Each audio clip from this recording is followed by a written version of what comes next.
la historia de la dinastía Rothschild, octava parte. En esta octava parte vamos a cubrir el periodo de 1945 a 1963 y como muchas veces hemos aclarado a lo largo del ciclo, estamos tratando de entender cómo es que existe un grupo de personas que integran una dinastía familiar, la dinastía de la familia Rothschild, asociada ya modernamente por casamientos y demás a otro pequeño grupo de familias que tienen el control prácticamente total de los acontecimientos que están ocurriendo en el mundo y sin cuyo conocimiento tú no puedes entender qué es lo que está ocurriendo a nivel mundial, todo este sistema opresivo que se ha vuelto sobre los seres humanos en todas partes de la Tierra y que nos ha alejado de nuestra condición natural, de seres humanos destinados a vivir en paz y en libertad aquí en el planeta, cumpliendo cada uno su designio, su propósito, su plan personal, y que, como siempre comentamos, nació ya hace varios siglos, pero hoy está alcanzando el momento cumbre del desarrollo de ese proyecto de gobernación mundial. Habíamos finalizado la séptima parte, ahí en 1945, después de finalizado la Segunda Guerra Mundial, con un acontecimiento absolutamente central en la historia de la humanidad y que es central en relación a los acontecimientos mundiales y a la instalación del gobierno mundial, como fue la constitución, la formación de las Naciones Unidas. Un viejo proyecto Rothschild que había comenzado y fracasado al final de la Primera Guerra Mundial con la Liga de las Naciones, pero que ya tenía su antecedente en el Congreso de Viena de 1812, en fin, una cantidad de intentos de establecer un gobierno supranacional como lo es el gobierno de las Naciones Unidas, que hoy controla tu vida, ¿sí? Cuando, por ejemplo, dicen que hay una pandemia mundial, pregúntale a los amigos mexicanos que están aquí cómo les fue, las Naciones Unidas inmediatamente, verticalmente, lanzan una orden y allí tu Ministerio de Salud, el de mi país en Uruguay, el de Perú, el de Venezuela, inmediatamente tienen que acatar órdenes porque han firmado acuerdos y si no los cumplen, inmediatamente son sancionados, se le quitan préstamos, asistencia técnica, ayuda militar, etcétera, etcétera, y por lo tanto son obligados. Y en este momento, por ejemplo, si tú conocieses el Reglamento Mundial de Salud, te horrorizarías de lo que podría pasar en tu país si se declara una pandemia, normalmente inventada. Bueno, aquí los amigos mexicanos le pusieron tapabocas durante algunas semanas, los amordazaron, no podían salir a la calle así, desvaciaron las ciudades, hicieron lo que quisieron, porque México, entre otras cosas, es un país que utilizan mucho para experimentar parte de su proyecto de gobernación mundial. Y dicho esto todo, como uno de los tantos ejemplos que te podría contar de lo que hace las naciones, el sistema educativo, el sistema militar, etcétera, etcétera. Vamos a continuar porque vamos a tener una serie de sucesos muy importantes. En 1947, los ingleses que antes de la Segunda Guerra Mundial declararon que no habría más inmigración de judíos a Palestina. Estamos hablando de un tema central dentro de este proceso de gobernación mundial, de la instauración del gobierno mundial. Dentro de ese proceso, la creación del Estado de Israel y particularmente el control de Jerusalén es una parte esencial del proyecto de gobernación mundial. ¿Por qué? Porque quieren instalar el gobierno mundial en Jerusalén, que es el lugar por definición donde intentan poner un gobierno absolutamente contrario a los intereses de Dios. Es una ciudad elegida para su pueblo por Jehová, el Dios de los judíos, que fue, digamos, instaló esa ciudad como una ciudad santa, y por eso esa puja mundial que hay por ese territorio no es casualidad, y entonces el proceso de control de toda esa zona palestina es absolutamente importante comprenderlo para entender los sucesos mundiales, porque en poco tiempo verás acontecimientos que te van a dejar pasmado allí en esa zona. Recuerda que hubo un acuerdo entre la familia Rothschild y el gobierno de Inglaterra para incorporar a Estados Unidos a la Segunda Guerra Mundial a cambio de cederle la tierra, una parte de la tierra de Palestina. Cuando llega el año 1947, habían declarado ya antes de la Segunda Guerra Mundial que no habría más inmigración de judíos a Palestina. ¿Por qué? Porque tenían que proteger los palestinos y a los propios soldados británicos que vivían allí por un grupo armado israelí, y entonces transfirieron el control de Palestina a las Naciones Unidas. Es decir, ¿qué hizo Inglaterra? Se sacó de arriba el problema y se lo dio a las Naciones Unidas. La resolución 181 de 1947 fue un momento muy importante porque en esa resolución, después puedes ver en internet, yo hoy te voy a dar, y lo voy a hacer todas las reuniones que tengamos de aquí en más sobre este tema, un archivo al final para que tomes un par de temas y busques información si te interesa. Como les he comentado, al final del ciclo vamos a entregar un ebook con todos los fundamentos bibliográficos de todo lo que estamos afirmando. Y esta resolución 181 de las Naciones Unidas para Palestina dividió esa tierra en dos estados. Allí tú tienes una imagen que en la siguiente diapositiva la vamos a ver mucho más ampliada.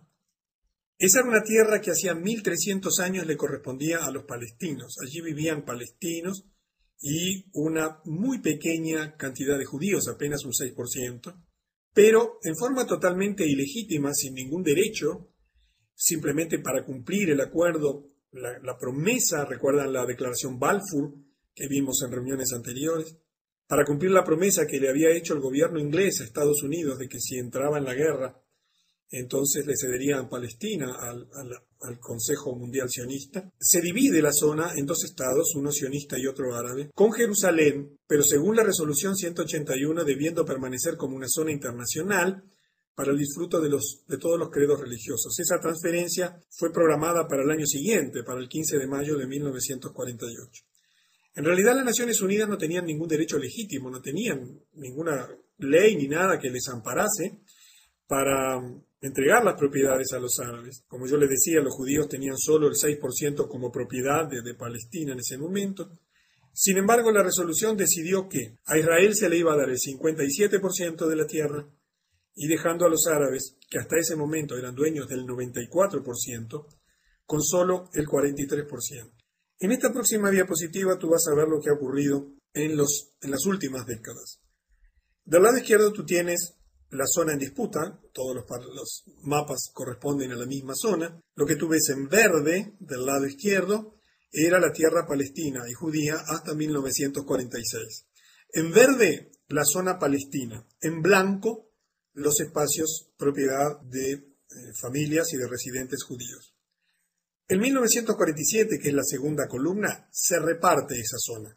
Y las Naciones Unidas le dan el 47% a los judíos y es la zona que tú ves en verde, en blanco. Ves cómo avanza, quedando reducido el territorio palestino a la zona verde. Pero luego viene un proceso de ocupación constante de tierras palestinas. Allí ves lo que ocurrió entre 1949 y 1967, cuando la guerra de los 6 días. Y allí ves el avance blanco que representa el avance judío, como va perdiendo Palestina, para llegar al año 2000 y nuestra situación actual, que es aún peor que lo que tú estás viendo, porque prácticamente de toda la tierra se ha apropiado el Estado de Israel, reduciendo a los palestinos a una zona sumamente reducida, y eso es explicativo de no solamente el proceso invasor e imperialista, sino fundamentalmente explica también la rebelión de los palestinos y mucho de lo que está ocurriendo modernamente en la política internacional. Y quizás si tú recién estás hoy por primera vez escuchando esta octava conferencia, no asocies muy bien lo que significa esto en tu vida, pero este conflicto, esta decisión de los sionistas en el mundo de influir de usar las Naciones Unidas, porque fueron constituidas por ellos, recordemos el Tratado de Versalles, ¿verdad?, donde estaba, por ejemplo, Rothschild era el anfitrión principal, donde se decidió la constitución de la Liga de Naciones. Entonces, hoy ese conflicto está siendo un meollo del mundo y, bueno, de allí se espera que surja la Tercera Guerra Mundial y muchos acontecimientos que van a significar un cambio profundo en la historia de la humanidad. En 1948, recordemos que el 15 de mayo fue la fecha acordada para la sesión de derecho y la fecha oficial de la Constitución del Estado de Israel. El presidente Harry Truman había sido sobornado por los Rothschild con $2 millones que fueron utilizados para su campaña presidencial y reconoció a Israel como un Estado soberano. Es interesante que si tú miras la historia de los sucesos de ese reconocimiento, Estados Unidos fue el primer país que lo reconoció. Demoró 11 minutos, como dice allí, después que se independizó como nación en reconocerlo. Y es interesante un registro histórico de una declaración de Truman en una reunión en la Casa Blanca el 10 de noviembre del 45 a los enviados de Arabia Saudita, Siria, Líbano y Egipto. Lo siento, señores, pero tengo que responder a cientos de miles que están ansiosos por el éxito del sionismo. No tengo cientos de miles de árabes entre mis electores. Todo este tipo de cosas demuestra la influencia permanente del sionismo en los Estados Unidos en relación a Israel. Por eso es que en las Naciones Unidas el veto de las resoluciones contra Israel siempre tiene que ver con Estados Unidos. Jamás vas a ver en ningún medio de prensa información sobre la capacidad nuclear de Israel, que es el gran poseedor de armamento nuclear. Tú ves todos los días que se habla de Irán como un posible país que dispone de armas nucleares. Pero nunca vas a oírte hablar de Israel, que es el que verdaderamente tiene el poder nuclear en la región. Y este juego de poder es absolutamente trascendente porque muchas de las dificultades que tú tienes en la vida y que tienen en tu país tienen que ver con este proceso de gobernación mundial, con esas inmensas transferencias de dinero fenomenales que hay desde tu país hacia la banca financiera internacional. Recordemos la semana pasada cuando hablamos del BIS. ¿Recuerdas el BIS, el Banco Central de los bancos centrales del mundo, que seguro no sabías que existía? Cuando hablamos del Banco Monetario Internacional, del Banco Mundial y del Fondo Monetario Internacional. Pero vamos a uno de los acontecimientos que para mí son más descriptivos de todo lo que hay por detrás de lo que tú estás viendo. Ya nos habíamos referido a esto hace algunas reuniones, algunas conferencias, cuando hablamos acerca de la bandera de Israel y su relación con el hexagrama rojo de la familia Rothschild. En ese año, en 1948, recuerda que bajo la influencia de Theodor Herzl, se creó la bandera de Israel. Se dio a conocer, a pesar de que había una tremenda oposición interna, debido a que el emblema de la bandera es una versión en color azul de los Rothschild, del hexagrama rojo o sello rojo. Recuerdas que Rothschild quiere decir en alemán sello rojo. Fue un cambio en su apellido para poder utilizar y hacer una referencia directa a ese hexagrama rojo, hoy también mal conocido como la estrella de David. Eso irritó a muchos judíos. Y vamos a ver algunas de las muchas razones que hacen y sorprende que en la bandera de Israel se haya elegido nada menos que un símbolo absolutamente satánico para utilizarlo como el emblema nacional. Una primera razón es que ese hexagrama representa o es el símbolo del dios Baal, el dios Moloch. Este hexagrama fue usada por religiones esotéricas antiguas como el símbolo de Moloch, que era descrito como un demonio de sacrificios forzados. Es conocido que en la antigüedad se hacían sacrificios de niños. Los judíos, a través de Moisés, cuando recibieron esta información, está en el libro de Éxodo, fueron severamente advertidos sobre esta situación, que no debían ser adoradores del dios Baal, y unos miles de años después, el símbolo de ese demonio termina en su bandera. En segundo lugar, el símbolo de hexagrama es el símbolo también de Astaroth. Astaroth es un demonio descrito como el tesorero, señor del infierno. Fue usado también en relaciones, aquí tienes derecho a una representación de las tantas que hay de este demonio, y abajo su representación bajo la forma de un hexagrama. Imagínate para los judíos correctos, para los judíos que realmente sabían de qué estaban hablando, tener que ver flamear en su bandera nada menos que ese símbolo. Ese símbolo también está asociado al búho como símbolo de Moloch. Es de hecho una representación de Moloch y una divinidad babilónica, y también de Lilith, que es una divinidad sumeria. Tú puedes encontrar a Moloch o el búho en diversos símbolos del poder de Estados Unidos. Yo te voy a mostrar el del dólar, por ejemplo, en el Capitolio o en el Congreso. Aquí tienes una imagen de la caverna bohemia. Es un lugar donde se reúnen los principales integrantes de la masonería, allí en los Estados Unidos, en Nueva York, para adorar esta imagen que, como la ves, es un búho, y allí se dice que inclusive realizan sacrificios. Y como ves, del lado izquierdo está el hexagrama. Allí en realidad está representado como un pentagrama de 5 puntas, y allí tienes el búho también. Y finalmente, una cuarta razón por la cual esto causaba un profundo rechazo. Perdón, antes de ello vamos a hablar del símbolo del dólar. Si después tienes un dólar lo puedes mirar. En el ángulo superior derecho, bien escondidito allí, tienes el búho. En la reunión anterior te mostramos una cantidad de símbolos masónicos que tiene el dólar de Estados Unidos, pero tienes el búho, se ve con una lupa, muy bien escondidito allí, porque es parte de la adoración satánica. Y bueno, también te podría mostrar aquí cómo el diagrama de la ciudad de Washington incluye el búho y la estrella de 6 puntas. En fin, habría mucho para hablar. Y finalmente te comento como cuarto punto que el hexagrama también se ha utilizado para representar a Saturno. De Saturno tendría mucho para comentarte. Ha sido identificado con el nombre esotérico de Satanás. Indica que cualquier persona, el haber puesto esto en la bandera, indica que cualquier persona que murió en el nombre de Israel es en realidad un sacrificio a Satanás.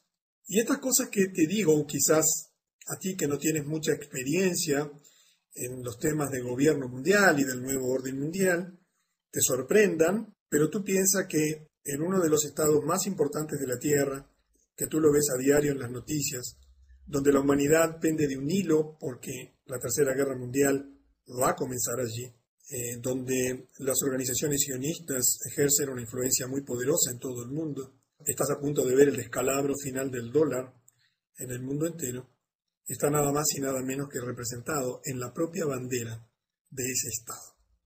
Y es necesario comprender esto para entender cómo juega este proceso de gobierno mundial y por qué hay intención aviesa, diabólica, satánica, de oprimir a la humanidad. En realidad, el emblema normal y natural de la bandera de Israel era el menorá, o sea, el candelabro de 7 brazos. Este es un candelabro que le fue dado a los judíos por Jehová, por su Dios, que estaba en el templo que ellos tenían en Jerusalén, donde estaba el arca del pacto. Es el verdadero símbolo de la liturgia judía. Es el más antiguo símbolo judío provisto por Jehová a su pueblo. Mientras que el hexagrama ni siquiera es un símbolo judío, no existe en la liturgia judía.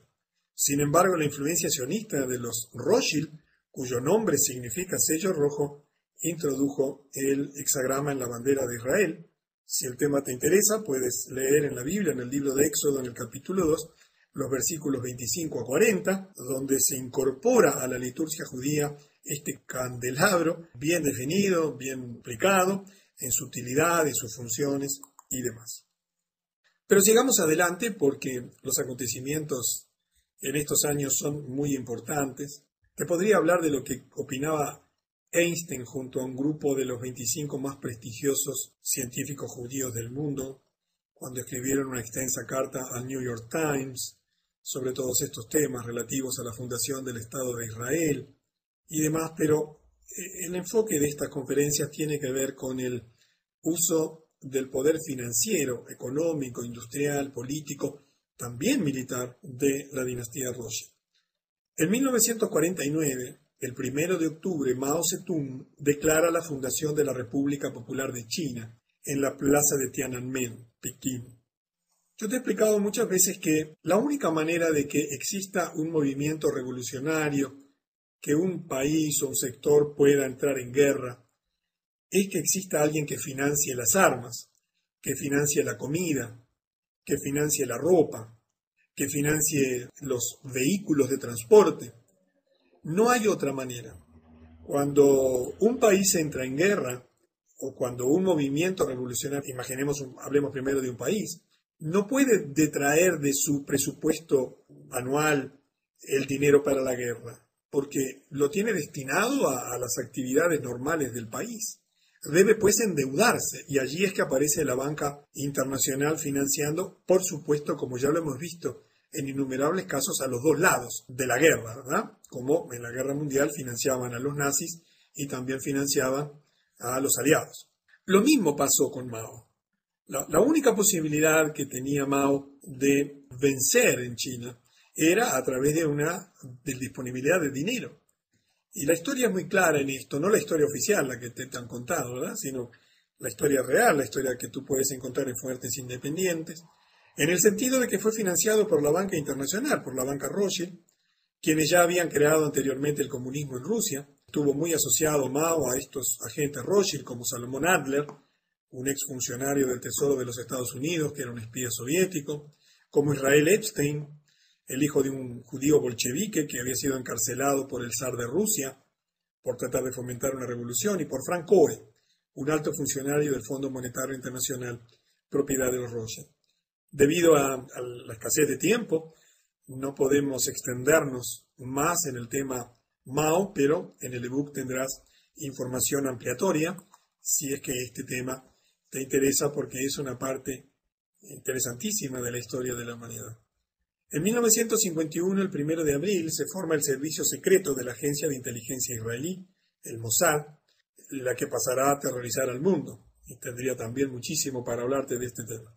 El lema del Mossad es probablemente el lema de los servicios secretos. Bueno, el libro es un poco duro en la descripción, más repugnante en el mundo. Dice, por la vía del engaño harás la guerra. Y tendría muchísimo para hablarte, pero simplemente te estoy mostrando puntos que, unidos a los que hemos visto en los últimos 200 años, muestran mojones, son piezas de un rompecabezas que te permiten armar, en definitiva, lo que está ocurriendo en la historia de la humanidad. En 1953, dentro de la expansión comercial y financiera, industrial, los Rothschild fundan la Terranova Corporation Limited para desarrollar 60.000 millas cuadradas de tierra en Terranova, en Canadá. Incluía una central hidroeléctrica para aprovechar el poder de las cataratas Hamilton, más tarde llamadas cataratas Churchill. En ese momento fue el mayor proyecto de construcción a ser llevado a cabo por una empresa privada. Y en 1955 Edmond de Rothschild funda la Compañía Financiera de París. Tú recuerdas que la operación de pinzas por la cual se está controlando el mundo abarca varios aspectos de la historia de la humanidad o del desenvolvimiento de la humanidad.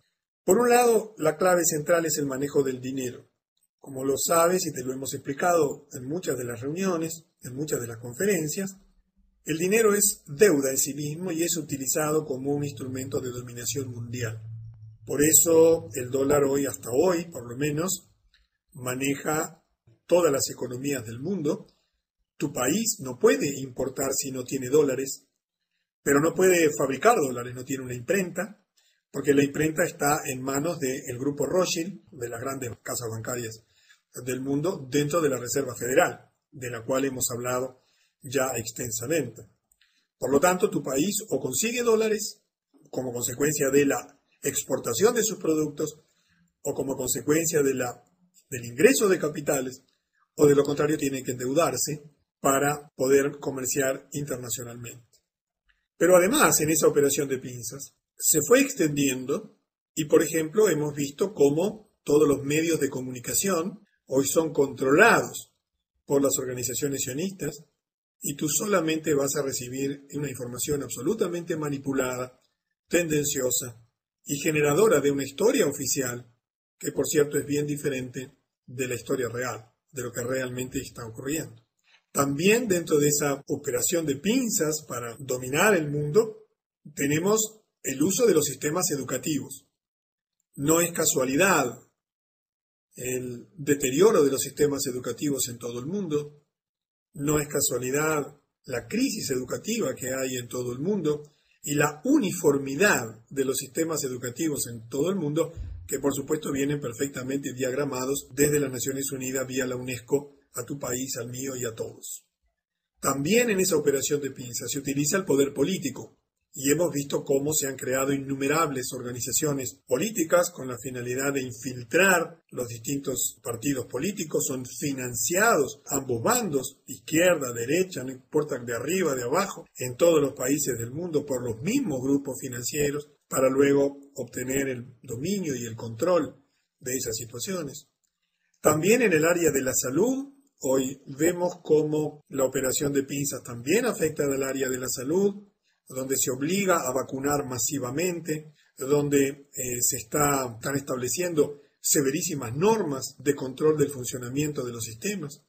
También en los sistemas de alimentación, ya en este momento está teniendo vigencia el Códex Alimentario, que ya está rigiendo en tu país, en el mío, en todo el mundo, y te vas a sorprender de las cosas que verás en los próximos años en relación al control de la producción y distribución de alimentos, así como en la producción y la distribución de los suplementos dietarios, las políticas poblacionales, y en fin, dentro de este proyecto y dentro de este proceso, la creación de la riqueza a través del dominio de todos los sectores industriales fundamentales, de todos los sectores comerciales y de servicios fundamentales, es una estrategia fundamental, y hemos visto a lo largo de las conferencias el crecimiento fenomenal de riqueza, que inclusive a fines del siglo XIX ya los ubicaba dominando y teniendo el control de más del 50% de la riqueza del mundo.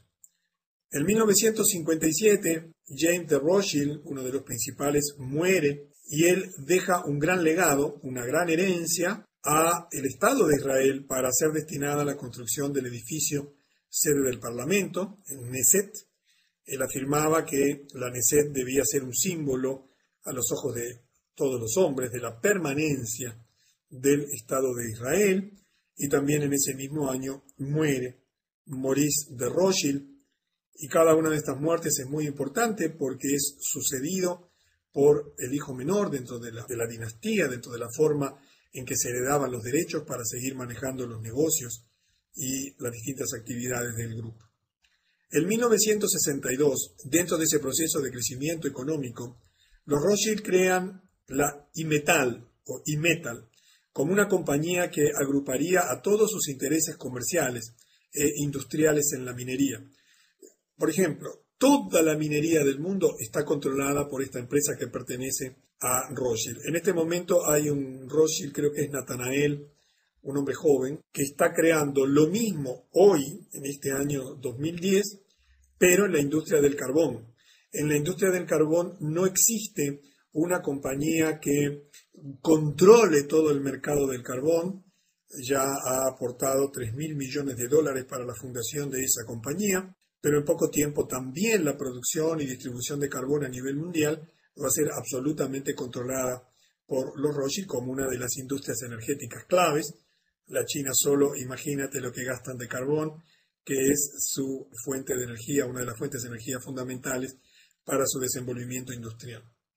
En ese año, Frederick Morton publica un libro, Los Rothschild, en el que señala, a pesar de que tienen el control de decenas de empresas industriales, comerciales, mineras y de turismo, no aparece en ellas el nombre Rothschild. Y observa la reflexión que él hace.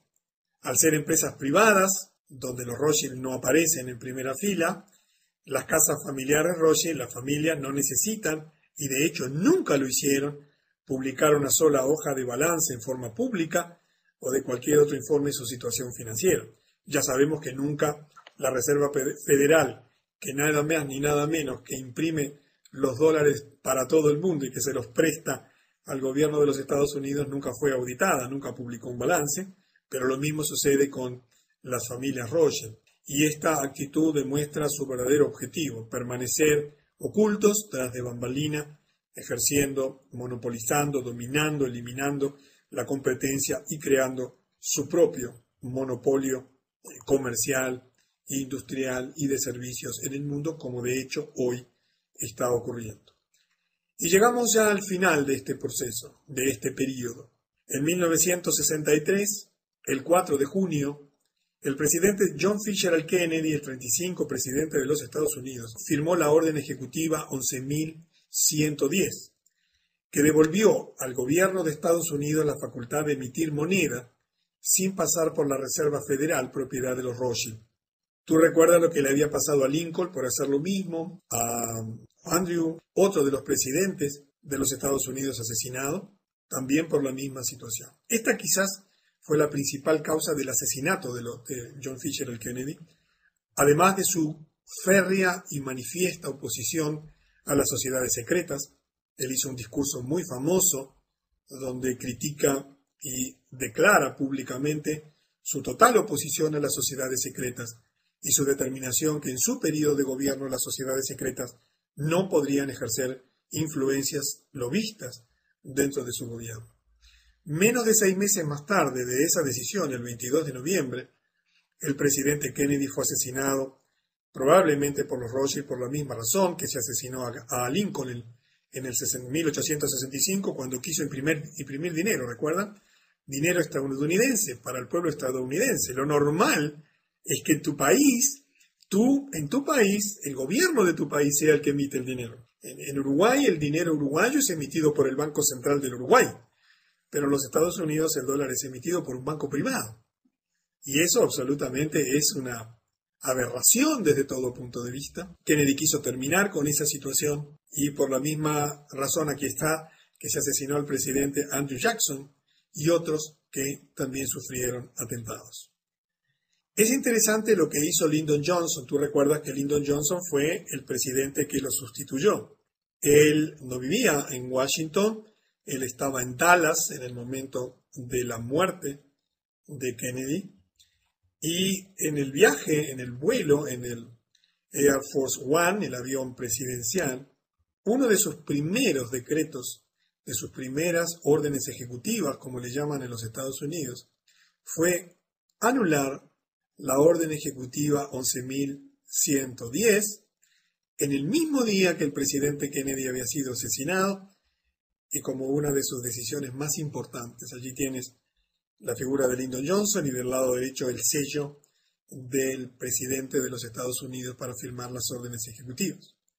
Resulta sumamente sugestivo que pocas horas después de la muerte hayan decidido anular nada más ni nada menos que una orden ejecutiva que terminaba con la hegemonía de la Reserva Federal en la impresión del dólar y su manejo bajo la forma de préstamos al gobierno de los Estados Unidos. Esto no se puede probar, es decir, no se puede probar que esa haya sido la razón de la muerte, del asesinato, pero encaja absolutamente en forma lógica. Otra, y probablemente la razón principal para el asesinato de Kennedy, según historiadores, fue el hecho de que él dejó bien en claro al primer ministro israelí David Ben-Gurión que en ningún caso iba a estar de acuerdo con que Israel se convirtiese en un estado nuclear. Yo no sé si ustedes tienen idea del poder nuclear que tiene Israel hoy en día, pero Kennedy, consciente de lo que eso representaba en el desequilibrio de poder del Medio Oriente, le había dicho con absoluta franqueza y claridad que de ninguna manera lo permitiría. El periódico israelí Haaretz, el 5 de febrero del 99, en un análisis revisional del libro de Aben Cohen, Israel y la bomba, indica lo siguiente: el asesinato del presidente estadounidense John Kennedy puso fin abrupto a la enorme presión que se aplicaba por parte del gobierno de Estados Unidos sobre el gobierno de Israel de suspender el programa nuclear. Tú ves la presión que hoy se hace sobre Irán. Tú sabes que esa misma presión se hizo sobre Israel hasta que fue asesinado el presidente Kennedy. Esas son las cosas que no se muestran en la historia oficial, pero son las cosas que explican lo que ocurre en la realidad. El libro daba a entender que si Kennedy se hubiese mantenido vivo, es dudoso que Israel hoy en día pudiese tener una opción nuclear que le da una supremacía en esa zona de conflicto absolutamente abrumadora. Si hiciésemos un resumen de este periodo, veríamos una cantidad de sucesos perfectamente hilados, perfectamente orquestados, amalgamados, en la dirección de la instauración del gobierno mundial. En primer lugar, las Naciones Unidas, que es la clave del gobierno mundial. Cuando se haga la declaración final de paz y seguridad en Jerusalén y se reparta, tú verás allí a los ejércitos de las Naciones Unidas controlando esa situación en garantía de, entre comillas, de la paz y seguridad de ese territorio. Has visto durante este periodo un creciente dominio de los Rothschild de la zona de Palestina, porque esto es parte central de su proceso de gobernación hegemónica, porque el gran objetivo final es instaurar el gobierno mundial nada menos que en Jerusalén. Has visto el crecimiento comercial, financiero, industrial que continúa. Has visto el proceso político de control, por ejemplo, hasta asesinar a un presidente de los Estados Unidos, que probablemente pueda ser interpretado, sugerido como posibilidad más concreta para explicar el asesinato de una figura prominente, como fue el presidente de los Estados Unidos. En la novena parte de la dinastía Rothschild vamos a abarcar unos años muy cercanos a nosotros, nos vamos a acercar al último periodo, vamos a llegar en este ciclo hasta el año 2006, lo cual nos va a llevar a desarrollar las conferencias 9 y 10, para que al final a todos aquellos que tienen, digamos que han escuchado todas las conferencias, tengas una comprensión completa que te explique lo que está ocurriendo en el mundo y para que en función de la información que recibas puedas comprender lo que va a ocurrir a los efectos de tomar las mejores decisiones posibles para anticiparse a un tiempo de cambio que ya está ocurriendo frente a tus ojos y que en poco tiempo, sobre todo en este próximo año que se inicia, 2011, veremos también, al igual que vimos en este año 2010, acontecimientos sorprendentes. Así que te espero entonces en la novena parte de la dinastía Rothschild. En este momento, por ejemplo, si tú conocieses el Reglamento Mundial de Salud, te horrorizarías de lo que podría pasar en tu país si se declara una pandemia, normalmente inventada. Bueno, aquí los amigos mexicanos le pusieron tapabocas durante algunas semanas, los amordazaron, no podían salir a la calle así, desvaciaron las ciudades, hicieron lo que quisieron, porque México, entre otras cosas, es un país que utilizan mucho para experimentar parte de su proyecto de gobernación mundial. Y dicho esto todo, como uno de los tantos ejemplos que te podría contar de lo que hace las naciones, el sistema educativo, el sistema militar, etcétera, etcétera. Vamos a continuar porque vamos a tener una serie de sucesos muy importantes. En 1947, los ingleses que antes de la Segunda Guerra Mundial declararon que no habría más inmigración de judíos a Palestina. Estamos hablando de un tema central dentro de este proceso de gobernación mundial, de la instauración del gobierno mundial. Dentro de ese proceso, la creación del Estado de Israel y particularmente el control de Jerusalén es una parte esencial del proyecto de gobernación mundial. ¿Por qué? Porque quieren instalar el gobierno mundial en Jerusalén, que es el lugar por definición donde intentan poner, porque en esa resolución, después puedes ver en internet, yo hoy te voy a dar, y lo voy a hacer todas las reuniones que tengamos de aquí en más sobre este tema, un archivo al final para que tomes un par de temas y busques información si te interesa. Como les he comentado, al final del ciclo vamos a entregar un ebook con todo lo fundamental, los fundamentos bibliográficos de todo lo que estamos afirmando. Y esta resolución 181 de las Naciones Unidas para Palestina dividió esa tierra en dos estados. Allí tú tienes una imagen que en la siguiente diapositiva la vamos a ver mucho más ampliada.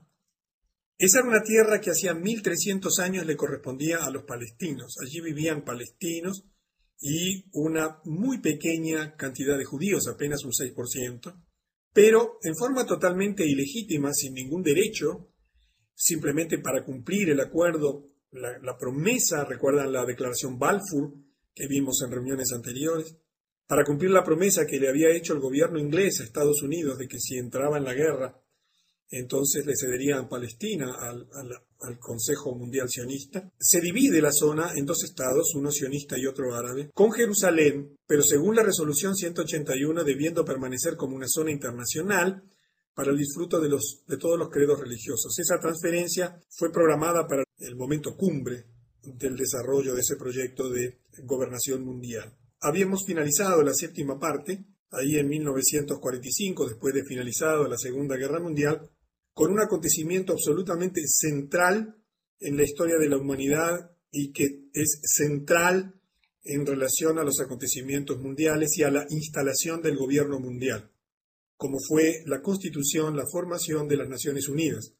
Un viejo proyecto Rothschild que había comenzado y fracasado al final de la Primera Guerra Mundial con la Liga de las Naciones, pero que ya tenía su antecedente en el Congreso de Viena de 1812, en fin, una cantidad de intentos de establecer un gobierno supranacional como lo es el gobierno de las Naciones Unidas, que hoy controlan tu vida, ¿sí? Cuando, por ejemplo, dicen que hay una pandemia mundial, pregúntale a los amigos mexicanos que están aquí cómo les fue, las Naciones Unidas inmediatamente, verticalmente, lanzan una orden y allí tu Ministerio de Salud, el de mi país en Uruguay, el de Perú, el de Venezuela, inmediatamente tienen que acatar órdenes porque han firmado acuerdos y si no los cumplen, inmediatamente son sancionados, se le quitan préstamos, asistencia técnica, ayuda militar, etcétera, etcétera, y por lo tanto son obligados. Y un gobierno absolutamente contrario a los intereses de Dios es una ciudad elegida para su pueblo por Jehová, el Dios de los judíos, que fue, digamos, instaló esa ciudad como una ciudad santa,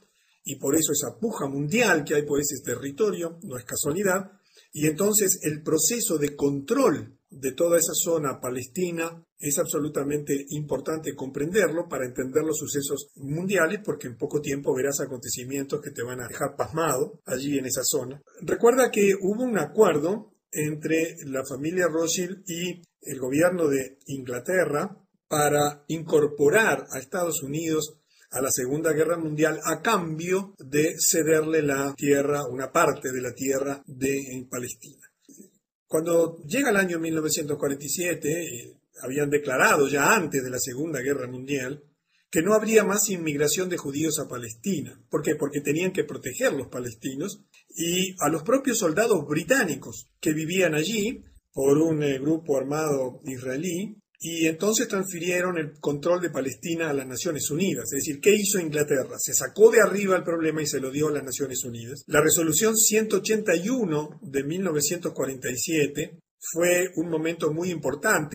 La historia de la dinastía Rothschild, octava parte. En esta octava parte vamos a cubrir el periodo de 1945 a 1963. Y como muchas veces hemos aclarado a lo largo del ciclo, estamos tratando de entender cómo es que existe un grupo de personas que integran una dinastía familiar, la dinastía de la familia Rothschild, asociada ya modernamente por casamientos y demás a otro pequeño grupo de familias, que tienen el control prácticamente total de los acontecimientos que están ocurriendo en el mundo y sin cuyo conocimiento tú no puedes entender qué es lo que está ocurriendo a nivel mundial, todo este sistema opresivo que se ha vuelto sobre los seres humanos en todas partes de la Tierra y que nos ha alejado de nuestra condición natural, de seres humanos destinados a vivir en paz y en libertad aquí en el planeta, cumpliendo cada uno su designio, su propósito, su plan personal, y que, como siempre comentamos, nació ya hace varios siglos, pero hoy está alcanzando